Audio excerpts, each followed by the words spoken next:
अस्सलाम वालेकुम dear student, this is Ghulam Rasool. हम आज की वीडियो में बात करेंगे क्या CNA के बाद BS नर्सिंग कर सकते हैं। CNA सर्टिफिकेट नर्सिंग असिस्टेंट, ये मैट्रिक के बाद 2 साल का ये सर्टिफिकेट है, 2 साल का ये डिप्लोमा बन जाता है। तो इसके बाद क्या नर्सिंग कर सकते हैं? तो स्टूडेंट इसका जवाब होगा आप इस डिप्लोमा इस सर्टिफिकेट के बाद आप नेक्स्ट मूव नहीं कर सकते BS नर्सिंग में। BS नर्सिंग की एलिजिबिलिटी क्राइटेरिया की बात करें तो आपका FSC प्री मेडिकल होना ज़रूरी है। मीन्स आपने इंटरमीडिएट में फिजिक्स, बायोलॉजी, केमिस्ट्री ये 3 सब्जेक्ट्स आपने ज़रूर पढ़े हो, तो उसके बाद आप नर्सिंग के फील्ड में मूव कर सकते हैं।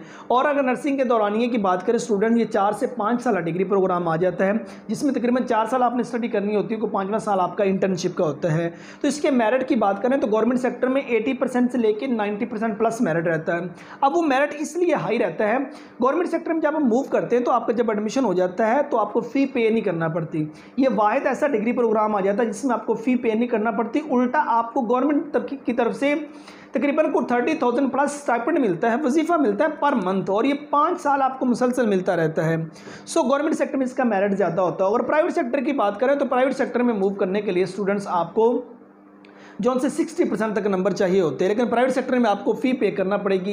वो 50, 60, 70,000 से लेके 1 लाख प्लस हो सकती है, डिपेंड करता है उस इदारे पर जो BS नर्सिंग की डिग्री प्रोग्राम जो है वो ऑफर कर रहा है। बाकी ज़्यादा कोशिश कीजिए अच्छे नंबर लेके आप किसी गवर्नमेंट सेक्टर को मूव कीजिए। BS नर्सिंग कर लेने के बाद जो जॉब्स ऑफर होती हैं वो पब्लिक और प्राइवेट सेक्टर के हॉस्पिटल्स के अंदर जॉब्स ऑफर होती हैं, रिहेबिलिटेशन सेंटर जो से हैं वो जॉब्स ऑफर करते हैं, और उसके बाद कुछ इंस्टीट्यूट हैं वो जॉब्स ऑफर करते हैं जहाँ CNA का जो सर्टिफिकेट ऑफ नर्सिंग असिस्टेंट इस तरह का सर्टिफिकेट डिप्लोमे वगैरह ऑफर हो रहे होते हैं, उन जगहों पे भी जॉब्स ऑफर होती हैं। आप टीचर के तौर पर वहाँ अपनी खिदमत सर अंजाम दे सकते हैं। मीन्स मेडिकल के रिलेटेड जितने शोबे आ जाते हैं उनमें BS नर्सिंग के बाद जॉब्स ऑफर होती हैं। फॉरेन कंट्रीज में भी BS नर्सिंग कर लेने के बाद बहुत ज़्यादा अपॉर्चुनिटीज़ आ जाती हैं जॉब्स के सिलसिले में। सो मुमकिन कोशिश कीजिए अच्छे नंबर लेके किसी गवर्नमेंट सेक्टर से BS नर्सिंग कीजिए।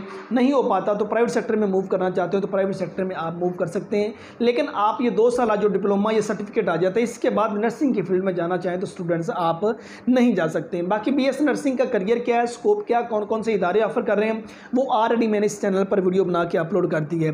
उन दोनों वीडियोस के जो लिंक्स हैं वो आपको इसी वीडियो के डिस्क्रिप्शन में मिल जाएंगे, जिस पर क्लिक करके आप BS नर्सिंग के बारे में मज़ीद इन्फॉर्मेशन गेट कर सकते हैं। उम्मीद करता हूँ कि आज की वीडियो आप स्टूडेंट को अच्छी लगी होगी। नेक्स्ट वीडियो में मिलते हैं। अपना बहुत सारा ख्याल रखिएगा। फ़ी अमानिल्लाह।